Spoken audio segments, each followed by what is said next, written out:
Selain motif-motif yang memiliki filosofi yang syarat dengan adat istiadat, ada juga motif lagosi yang beberapa tahun belakangan mempunyai tempat istimewa bagi para pecinta kain tenun sutra sengkang.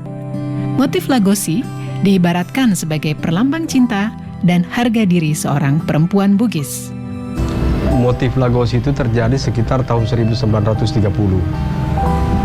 Ketika itu secara besar-besaran masyarakat Wajo, kaum lelakinya itu banyak yang merantau, seperti misalnya ke Malaysia, ke Sumatera, di Kalimantan, dan daerah-daerah lainnya. Nah, sehingga perempuan-perempuan yang ditinggal oleh suami untuk menjaga diri, itu melakukan aktivitasnya kebanyakan di rumah dengan menenun.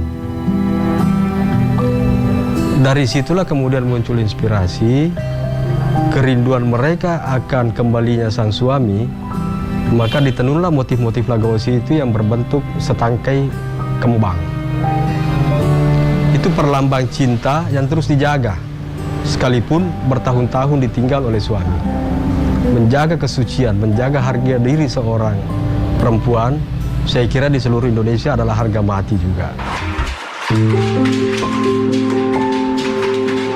Usaha tenun sutra tidak dapat terlepas dari kehidupan masyarakat Wajo, karena hampir 15% masyarakat Wajo terlibat dalam proses pembuatan tenun sutra. Tantangan yang dihadapi adalah menurunnya produksi benang sutra, baik dari segi kuantitas maupun kualitas.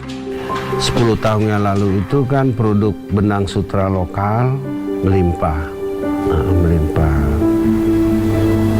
Sampai Wajo bisa produksi kain itu 2 juta meter per tahun. Itu cerita 10 tahun yang lalu. Nah, sampai awal 2010 kemarin, produk benang sutra lokal menurun. Nah itu, sampai sekarang awal tahun 18 baru ada kayak signal.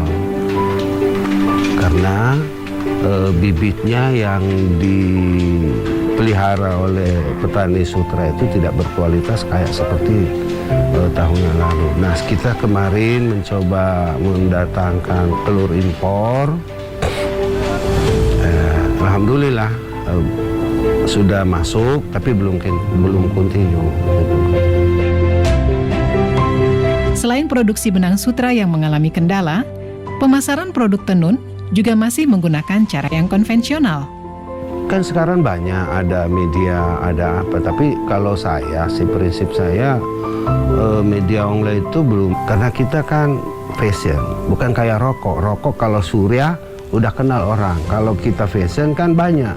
Selalu inovatif, selalu kita memproduk motif-motif baru. Bulan ini mungkin lain lagi bulan depannya, lain lagi minggu depannya. Nah, untuk mempromosikan di media sosial kan itu orang konsumen itu harus menyentuh, harus merasakan, oh gini loh, melihat langsung. Nah disinilah harus ada kerjasama dari pihak pemerintah dengan pengrajin, dari BUMN untuk binaan-binaan untuk pengrajin. Karena begini, sebagian besar pengrajin yang ada di Wajo, saya kira di Nusantara ini begitu juga, bahwa kalau biaya promosi untuk pameran-pameran ke Jakarta atau ke luar negeri, sebagian besar ini pengrajin ini belum mampu mandiri atau belum mampu membiayai sendiri untuk mempromosikan produknya. Meski demikian, upaya tetap dilakukan oleh para pelaku usaha, termasuk terus berinovasi dalam menciptakan motif yang dapat diterima oleh pasar.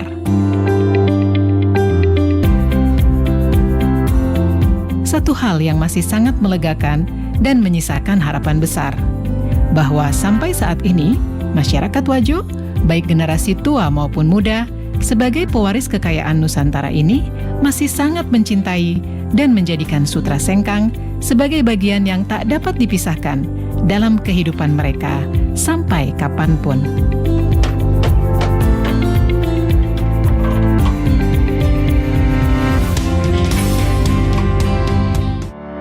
Nah adik-adik, sekarang waktunya menjawab pertanyaan. Siap-siap mencatat ya. Kita belajar banyak mengenai kain tenun sengkang. Pertanyaannya, Apa yang kamu ketahui mengenai kain tenun sengkang? Dicatat ya. Adik-adik, kalian pasti memiliki pakaian atau kain tradisional daerah kalian. Pertanyaannya, jelaskan mengenai kain atau pakaian tradisional daerah kalian.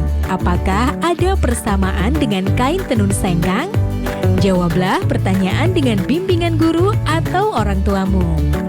Adik-adik, ingat selalu untuk rajin mencuci tangan dan menjaga kesehatan untuk mencegah penyebaran COVID-19. Sampai jumpa lagi.